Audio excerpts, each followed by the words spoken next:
ketahuilah, orang yang paling banyak kekayaannya di dunia itu orang yang paling melarat nanti di akhirat.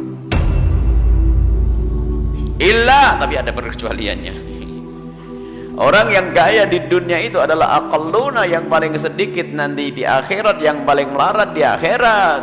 Dengar wahai Abu Dzar, makanya kenapa aku melakukan begitu? Karena aku tidak ingin menjadi orang melarat di akhirat. Orang yang paling kaya di dunia dialah yang paling melarat di akhirat. Illa, kecuali man qala bil mali, orang yang berbuat dengan hartanya hakadha wa hakadha. Oh, ternyata bisa saja bisa menjadi orang yang paling kaya juga. Jadi enak itu, kaya di dunia, kaya di akhirat. Seperti yang kita ceritakan pada pertemuan kemarin, Sayyidina Abdurrahman bin Auf mendapatkan peringatan dari Nabi, wahai Abdurrahman bin Auf, kau adalah orang yang paling lambat menuju surga, semuanya berlari kenceng, kau tertatih-tatih.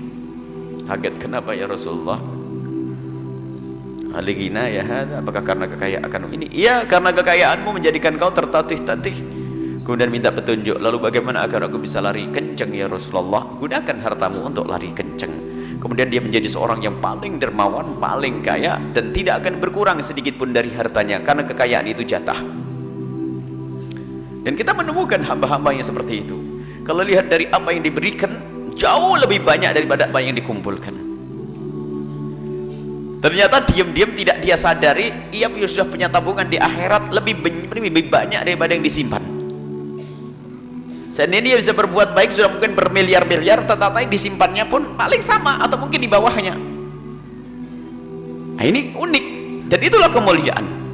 Kalau misalnya Anda punya duit 100 juta, ternyata Anda sambil membantu, menyumbang, mungkin kalau Anda hitung sumbangan Anda sudah lebih dari 100 juta dan uang Anda masih tetap 100 juta.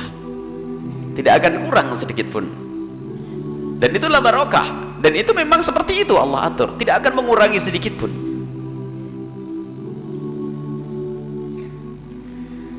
Nah ini, qala bil mali hakadha wa hakadha, dan semua orang kaya itu akan melarat nanti di akhirat kecuali dia bisa berbuat dengan hartanya. Qala bil mali itu maksudnya berbuat dengan hartanya, hakadha, bagi-bagi untuk perjuangan, untuk dakwah, untuk kemuliaan, untuk umat, untuk hamba-hamba Allah.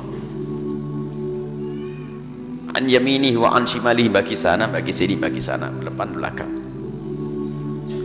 Wa qalilum mahum, cuman sayang, yang seperti itu adalah sedikit. Yang seperti itu adalah sedikit. Sadarlah engkau, ini perkabsadaan Nabi itu. Yang seperti itu hanya sedikit.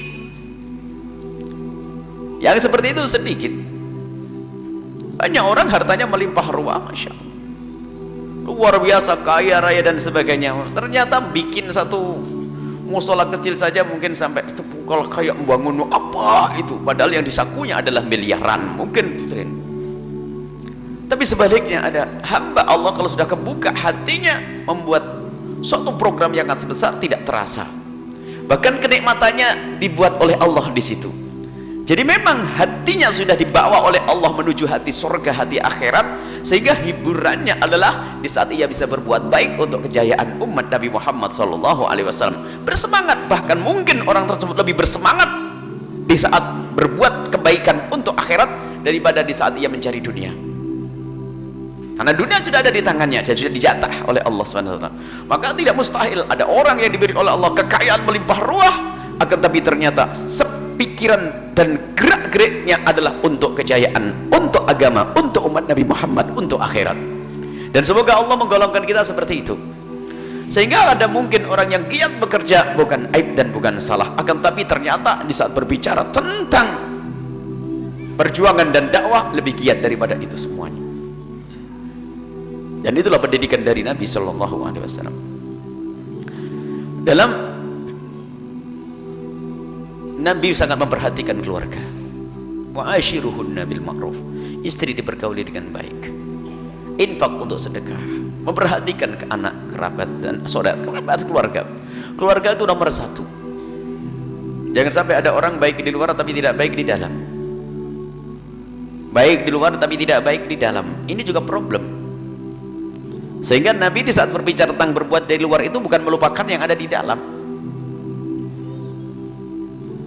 Di saat berbuat baik luar, maka tidak melupakan kebaikan yang ada di dalam. Artinya keluarga itu harus nomor satu. Kami selalu ingatkan bahwa para pejuang-pejuang yang bersama kami ataupun yang berjuang dimanapun, ingat keluargamu adalah nomor satu.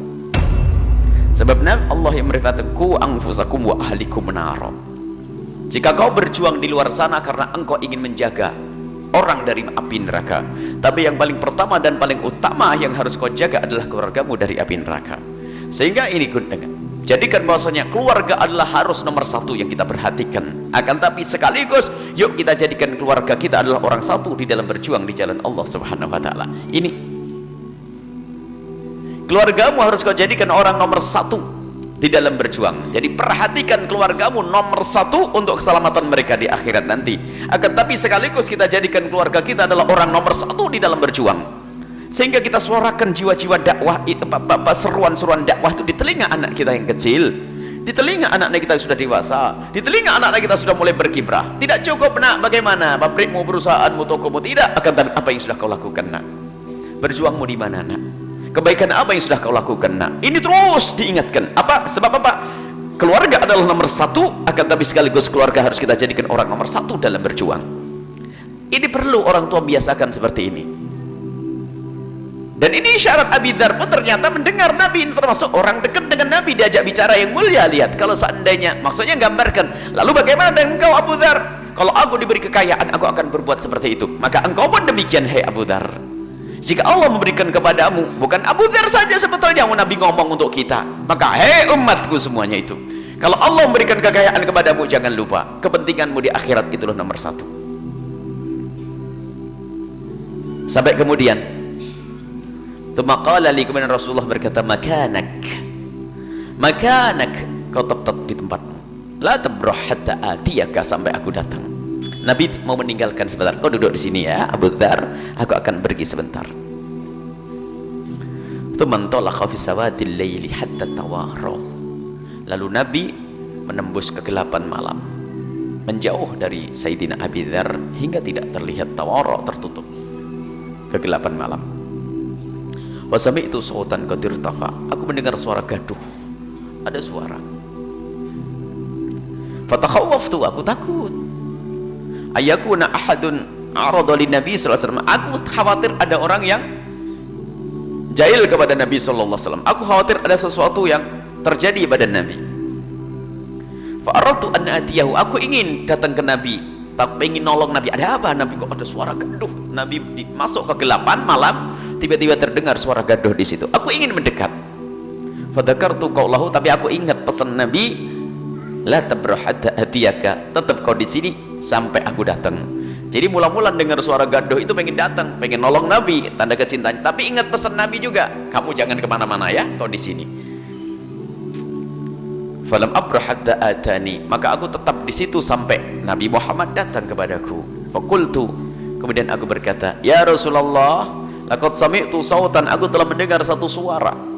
Takhawwaftu minhu, aku menjadi takut dengan suara tersebut, takut terjadi apa-apa padamu. Fadzakartu lahu, kemudian aku ceritakan rasa takutku tersebut. Faqala wa hal sami'tahu, Nabi mengatakan, Nabi bersabda, apakah kau dengar suara tadi?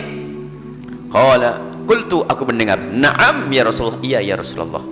Qala, iya betul. Nabi Muhammad menjawab, ya dzaka Jibril, itulah Jibril, atani, datang kepadaku.